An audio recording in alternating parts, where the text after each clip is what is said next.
Hi అండి, welcome back to smile win official. ఈ వీడియోలో టాపిక్ ఏంటి అంటే 12th మంత్ బేబీ ఫుడ్స్ అన్నమాట. ఆల్రెడీ మన ఛానల్లో 6th మంత్ నుంచి 11th మంత్ దాకా బేబీ ఫుడ్ వీడియోస్ అన్ని ఉన్నాయి.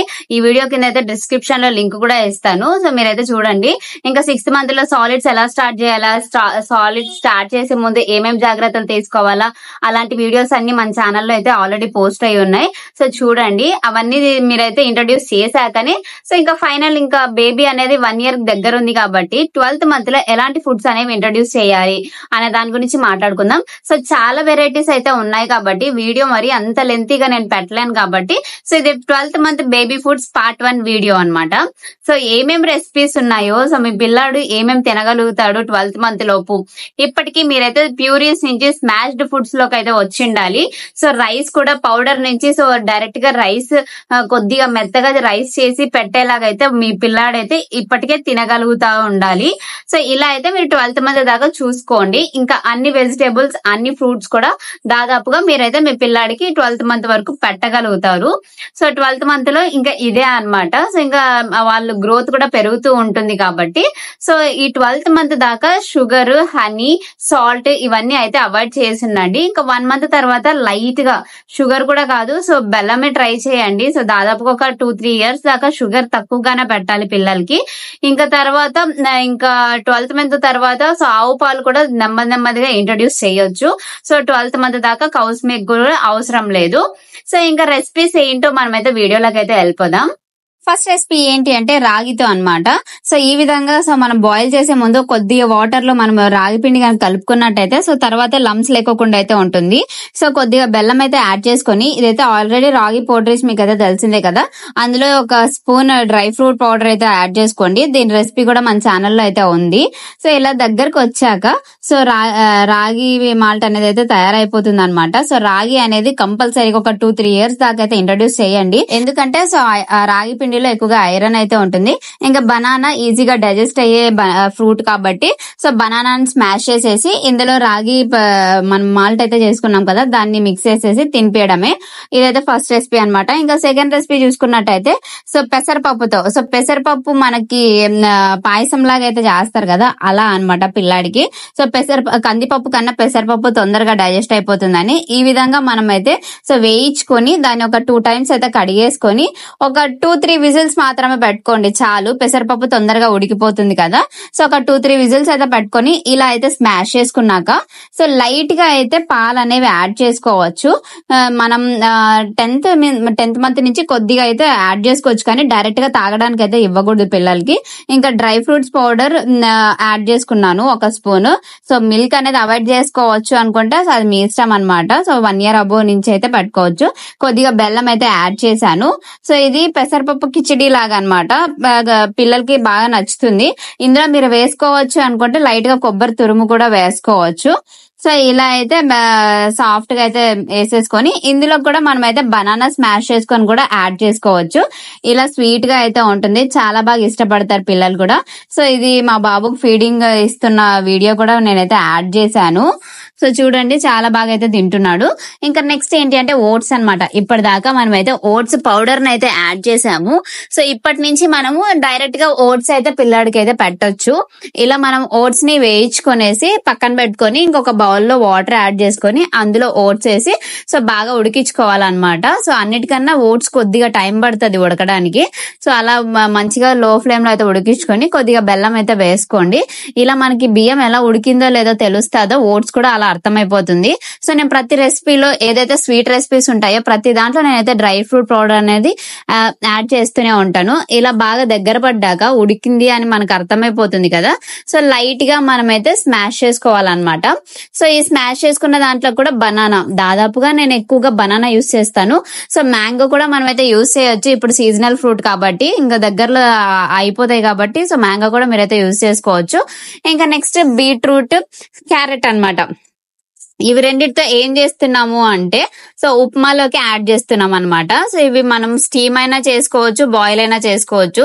స్టీమర్ లేని వాళ్ళు సో ఇలా బాయిల్ కూడా చేసుకోవచ్చు. ఈ విధంగా నేనైతే బాయిల్ చేసుకున్నాక సో స్మాషర్ తో సో స్మాష్ అయితే చేశాను. ఇందులోకి ఒక హాఫ్ బాయిల్డ్ పొటాటో అయితే ఉంటది కదా, పొటాటో కూడా యాడ్ చేసుకున్నాను. ఇంకా ఇక్కడ నెయ్యి కానీ నూనె కానీ సో మీ ఇష్టం అనమాట. సో నేనైతే 1.5 స్పూన్ నెయ్యి అయితే వేసాను.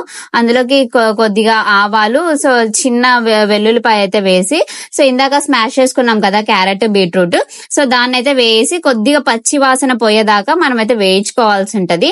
వేయించాక ఇందులో కొద్దిగా వాటర్ అయితే యాడ్ చేసుకొని సో లైట్ గా అయితే మీరైతే సో గోరువెచ్చగా అయ్యేదాకా ఇలా మరిగేదాకా ఉప్మాకి ఎంతైతే వాటర్ అయితే పడుతుందో అంత వాటర్ యాడ్ చేసుకొని ఉప్మా రవ్వ అయితే యాడ్ చేసుకోండి. సో ఉప్మా రవ్వ మంచిగా ఉడకాలండి. సో కొద్దిగా చూసుకోండి. సో రవ్వ ఉడికేదాకా మీరైతే ఇందులో అయితే సో ఇలా కలుపుతూ ఉండాలి. సో రవ్వ ఉడికాక ఇంకా మీరైతే దించేసుకోవచ్చు. సో ఇందులోకి సాల్ట్ కానీ బెల్లం కానీ ఏం అవసరం లేదు, ఎందుకంటే సో ఇది బీట్రూట్ క్యారెట్ స్వీట్ గానే ఉంటుంది కాబట్టి. ఇంకా నెక్స్ట్ సో గోధుమ పిండితో అన్నమాట. ఇప్పటిదాకా నేను ట్రై చేయలేదు. చాలా వరకు 6th 7th మంత్ నుంచి 8th మంత్ నుంచి పడతారు, 6th మంత్ అయితే కాదు. సో 7th 8th మంత్ నుంచి అయితే పడతారు కదా. ఇలా గోధుమ పిండి జల్లెడ పట్టేసుకొని సో తర్వాత అది వాటర్ లో లంప్స్ లేకుండా ఇలా అయితే కలుపుకోవాలి. సో కలుపుకున్న గోధుమ పిండిని ఏం చేయాలి అంటే సో ఆల్రెడీ కొద్దిగా బాయిలింగ్ పెట్టుకునేసి వాటర్ లో, సో నేను ఎక్కువగా ఇదే ప్రాసెస్ ఫాలో అవుతాను. ఎందుకంటే ఇలా మనం చేసినట్టయితే తర్వాత వేడి వాటర్ లో వేసాక ఒక్కొక్కసారి గడ్డలు కట్టే అవకాశం ఉంటుంది కాబట్టి సో ఇది సింపుల్ ప్రాసెస్ అన్నమాట. ఇందులోకి లైట్ గా బెల్లం వేసేసి సో మరుగుతున్నప్పుడే మనం వేసుకునేస్తే తొందరగా కరిగిపోద్ది కదా. సో కాబట్టి బెల్లం అయితే అందులో అయితే యాడ్ చేశాను. ఇంకా డ్రై ఫ్రూట్స్ పౌడర్ కామనే, సో డ్రై ఫ్రూట్స్ పౌడర్ అయితే యాడ్ చేశాను. సో ఇలా మంచిగా కలిపాక సో కొద్దిగా గోధుమ పిండి వాసన అనేది లైట్ గా పోవాలండి. సో అప్పటిదాకా చూసుకుంటూ నెమ్మదిగా అయితే కలుపుకోండి. ఇందులోకి నెయ్యి మనం ఒక 1/2 స్పూన్ లాగా అయితే వేసుకోండి. సో కోల్డ్ కాఫ్ ఉన్నప్పుడు నెయ్యి అనేది కొద్దిగా అవాయిడ్ చేస్తేనే బెటర్. ఇంకా ఇందులోకి కొద్దిగా యాలకుల పౌడర్ అన్నమాట, ఇలాచీ పౌడర్ అయితే వేసేసుకొని మంచిగా కలుపుకోండి. సో గోధుమ పిండి స్మెల్ అయితే అంతగా ఏం రాదండి. ఇవన్నీ మనం బెల్లము యాలకుల పొడి ఇవన్నీ వేసాం కదా, ఇలా అయితే ఉంటుంది. కానీ ఎక్కువ అయితే సో రోజు ఇలా అయితే పెట్టకండి. ఎప్పుడైనా వారానికి 1-2 సార్లు మాత్రమే పెట్టండి. సో స్టార్టింగ్ కదా, సో నేను ఇంకా 12th మంత్ అప్పుడు ఇంట్రడ్యూస్ చేశాను. ఇంతకు ముందు అయితే ఇది వీట్ పౌడర్ అయితే నేనైతే ఇంట్రడ్యూస్ చేయలేదు. సో చెయ్యాలి అనుకున్న వాళ్ళైతే సో మీరు 10th మంత్ కానీ అలా అయితే ఇంట్రడ్యూస్ చేసుకోవచ్చు. ఇంకా నెక్స్ట్ రెసిపీ ఏంటి అంటే సో క్యారెట్ తురుము అనమాట. సో క్యారెట్ హల్వా లాగా అయితే చేశాను. సో ఒక చిన్న క్యారెట్ అయితే సరిపోతుంది, మీడియం సైజ్ క్యారెట్ అయితే సరిపోతుంది. సో దాని మీద పీల్ చేసేసి సో తొక్క తీసేసి తురుముకోండి, చిన్నగా తురుముకోండి. ఇంతకు ముందు అంత పేస్ట్లు అవన్నీ చేసాము, ఇంకా అవసరం లేదు. సో మనము తురుముకుంటే సరిపోతుంది. ఇలా అయితే మనము ఒక 1.5 స్పూన్ నెయ్యి వేసేసుకొని సో అందులోకి అయితే క్యారెట్ అయితే తురుముకున్నాం కదా, సో క్యారెట్ తురుమేసి కొద్దిగా పచ్చి వాసన పోయేదాకా అయితే వేయించుకోండి. సో మరీ మాడగొట్టకండి. సో మాడిందంటే టేస్ట్ అంతా మారిపోతుంది. ఇలా అయితే పచ్చి వాసన పోయేదాకా అయితే వేసేసుకొని సో ఇంకా వాటర్ అయితే ఎంతైతే అవసరం అవుతుందో ఉడకడానికి సో అంత వాటర్ అయితే వేసుకోండి. ఒక చిన్న గ్లాస్ అయితే సరిపోతుంది. సో వాటర్ అయితే ఒక 1.5 గ్లాస్ అయితే వేసుకున్నాను నేను. ఇందులోకి బెల్లం అయితే వేసుకోండి. సో బెల్లం కూడా నేను నార్మల్ బెల్లమే వాడుతున్నా, ఆర్గానిక్ బెల్లమే. సో మరీ అంత నల్ల బెల్లం ఇలా అలా ఏం కాదు. సో నార్మల్ బెల్లమే ఆర్గానిక్ లో అయితే దొరుకుతుంది కదా, సో అదైతే వాడుతున్నాను. ఇంకా మళ్ళీ డ్రై ఫ్రూట్స్ పౌడర్ కూడా ఇందులో అయితే యాడ్ చేశాను. చెప్పాను కదా స్వీట్ ఐటమ్స్ ఏవైతే చేస్తానో సో అందులో ప్రతి దాంట్లో డ్రై ఫ్రూట్ పౌడర్ అనేది యాడ్ చేస్తాను. ఇంకా నెక్స్ట్ ఇలా దగ్గర పడేదాకా మనం అయితే చేసేసుకొని సో దగ్గర పడ్డాక మనం ఇందులోకి లైట్ గా సో పాలు కూడా యాడ్ చేసుకోవచ్చు. సో 12th మంత్ కాబట్టి లైట్ గానే యాడ్ చేస్తున్నాను నేను. సో ఇంతకు ముందు అన్ని పాలన్నీ ఐటమ్స్ మరి ఎక్కువగా అయితే పెట్టలేదు. సో జస్ట్ ఒక 11th మంత్ లో పాలన్నం ట్రై చేశాను. తర్వాత ఇంకా నేను ఇలా అయితే పాలు యాడ్ చేసి నేనైతే ఉడకబెడుతున్నాను. ఇలా దగ్గరగా కన్సిస్టెన్సీ వచ్చాక చాలండి. ఇలా అయితే దించేసుకునేసి మన బాబుకి అనేది మనం ఫీడ్ అయితే చేసుకోవచ్చు. సో క్యారెట్ కూడా మీరైతే కంపల్సరీగా డైట్ లో అయితే భాగంగా చేసుకోండి. సో మీరైతే రెసిపీస్ అన్ని చూసారు కదా.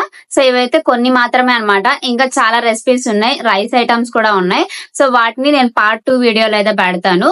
సో మీకైతే ఏ రెసిపీ నచ్చిందో వీడియో కింద కామెంట్ చేయండి. మరిన్ని ప్రెగ్నెన్సీ వీడియోస్ కోసం కానీ, చైల్డ్ కేర్ వీడియోస్ కోసం కానీ, సో బేబీ ఫుడ్ వీడియోస్ కోసం కానీ మన ఛానల్ అయితే ఫాలో అవ్వండి. సో వీడియో నచ్చితే లైక్ చేయండి. Thanks for watching. Bye bye.